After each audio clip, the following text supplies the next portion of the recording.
আজকের ভিডিওতে আপনারা জানতে পারবেন ইসলামী রাষ্ট্র ব্যবস্থা কেন প্রয়োজন, দিন কায়েমের পদ্ধতি কি, ইসলামী রাষ্ট্র ব্যবস্থা এবং বর্তমান রাষ্ট্র ব্যবস্থার পার্থক্য, ইসলামী অর্থনীতি কিভাবে কাজ করে, ইসলামী অর্থ ব্যবস্থার সাথে বর্তমান অর্থ ব্যবস্থার কি পার্থক্য, ইসলামী শাসন ব্যবস্থা এবং বর্তমান শাসন ব্যবস্থার মধ্যে কী ধরনের পার্থক্য।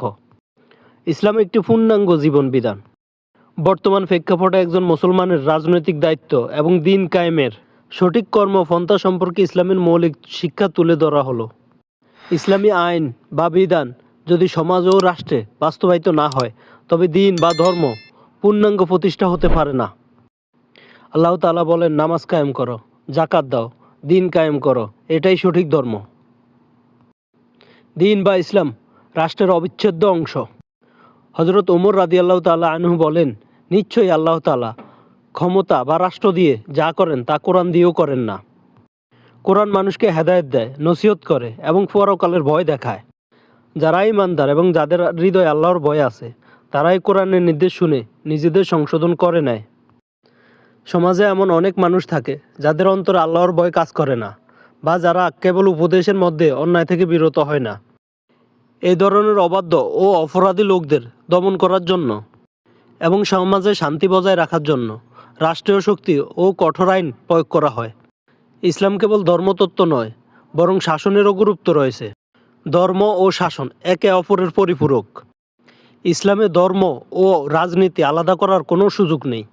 ইমাম গাজ্জালী রহমতুল্লাহ বলেছেন, দিন হলো মূল ভিত্তি, আর রাষ্ট্রের শাসক হলো তার প্রহরী।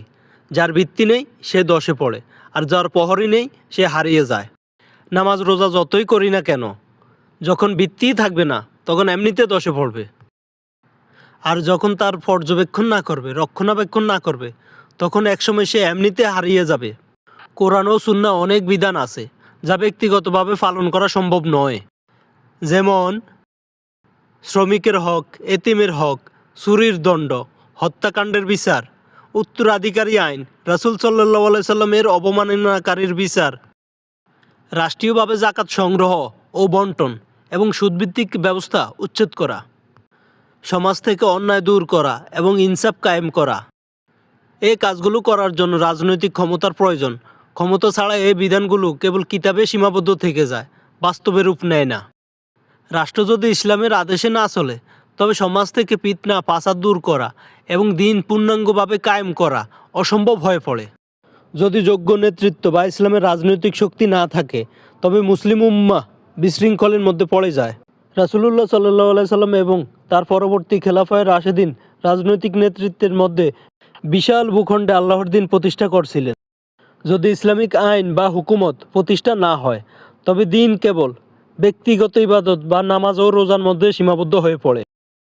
কিন্তু ইসলাম একটি পূর্ণাঙ্গ জীবন বিধান। এই বিধানটিকে সমাজে চালু করতে হলে রাজনৈতিক নেতৃত্বের প্রয়োজন। বর্তমান প্রেক্ষাপটে একজন মুসলিমের রাজনৈতিক দায়িত্ব কী? কোরআন ও সুন্নাহ ভিত্তিক রাষ্ট্র পরিচালনা এবং বিশ্ব রাজনীতি সম্পর্কে সঠিক জ্ঞান রাখা। পর্যায়ক্রমে প্রচলিত আইনগুলোকে ইসলামের সাথে সাংঘর্ষিক অবস্থা থেকে মুক্ত করা। ইসলামী আইন হঠাৎ করে চেপে দেওয়ার বিষয় নয়, বরং এটি একটি প্রক্রিয়ার মধ্য দিয়ে আসে। ইসলামী রাষ্ট্র ব্যবস্থা এবং মানব রচিত ব্যবস্থা, যেমন ধর্মনিরপেক্ষতা, গণতন্ত্র, সমাজতন্ত্র ব্যবস্থার মধ্যে কিছু মৌলিক পার্থক্য রয়েছে। ইসলামী ব্যবস্থায় চূড়ান্ত ক্ষমতার মালিক কোনো ব্যক্তি বা সংসদ নয়, বরং মহান আল্লাহ। রাষ্ট্রের সকল আইন ও নীতিমালা কোরআন ও সুন্নাহর আলোকে হতে হবে। মানুষ আল্লাহর প্রতিনিধি হিসাবে রাষ্ট্র পরিচালনা করবে। তখন শাসক প্রধান নয় বা মালিক নয়, একজন খাদেম বা আমানতদার। ইসলামে স্বৈরশাসন বা একক সিদ্ধান্তের কোনো স্থান নেই। গুরুত্বপূর্ণ রাষ্ট্রীয় সিদ্ধান্তে শাসক বিশেষজ্ঞ ও জনগণের প্রতিনিধির সাথে পরামর্শ করতে বাধ্য। জাতি ধর্ম নির্বিশেষে সকলের জন্য সমান ও ন্যায্য বিচার নিশ্চিত করা এই ব্যবস্থার প্রধান লক্ষ্য। এখন প্রশ্ন, ইসলামী রাষ্ট্র ব্যবস্থায় অর্থনীতির প্রধান উৎস কী? 1. জাকাত। মুসলিম ও ধনী বিত্তশালীদের উদ্ধৃত সম্পদের উপর 2.5% হারে জাকাত এবং কৃষি পণ্যের উপর ওষণ 5% বা 10% সংগ্রহ করা হয়। এটি সরাসরি দরিদ্র বিমোচনে ব্যবহৃত হয়।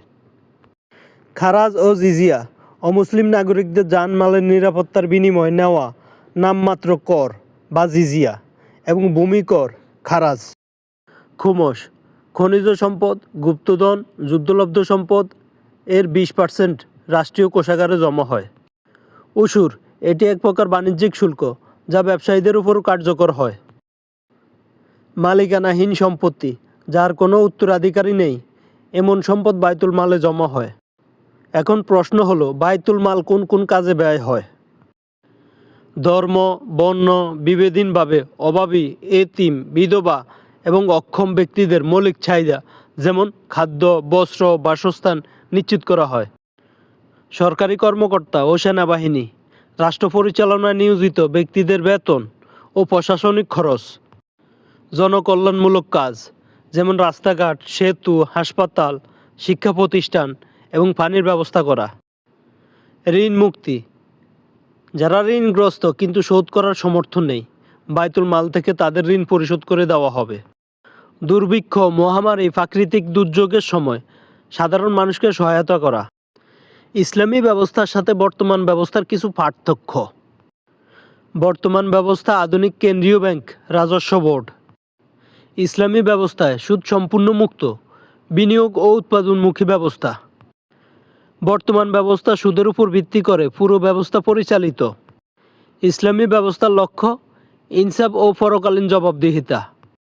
বর্তমান ব্যবস্থা প্রবৃদ্ধি ও মুনাফা অর্জন।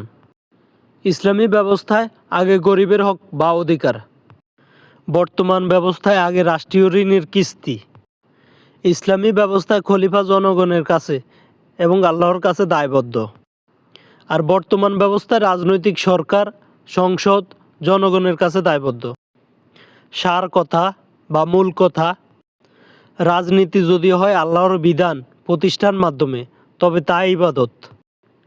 দিন কায়েমের অর্থ হলো জীবনের সকল ক্ষেত্রে আল্লাহর সার্বভৌমত্ব মেনে নেওয়া।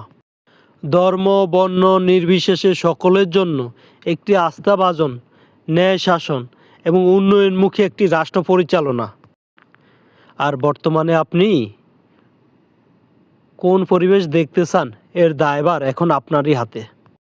ইসলামী রাজনীতি দেখতে চান নাকি পুরনো রাজনীতি দেখতে চান, এর দায়ভার এখন আপনারই হাতে। আজকের মতো এখানেই শেষ করছি। তার আগে এই চ্যানেলটিকে লাইক এবং সাবস্ক্রাইব করে শেয়ার করে ছড়িয়ে দিন, যাতে মানুষ বর্তমান রাজনীতি পরিস্থিতি এবং ইসলামের রাজনীতি সম্পর্কে জানতে পারে। এটা আপনার একান্তই ইমানি দায়িত্ব।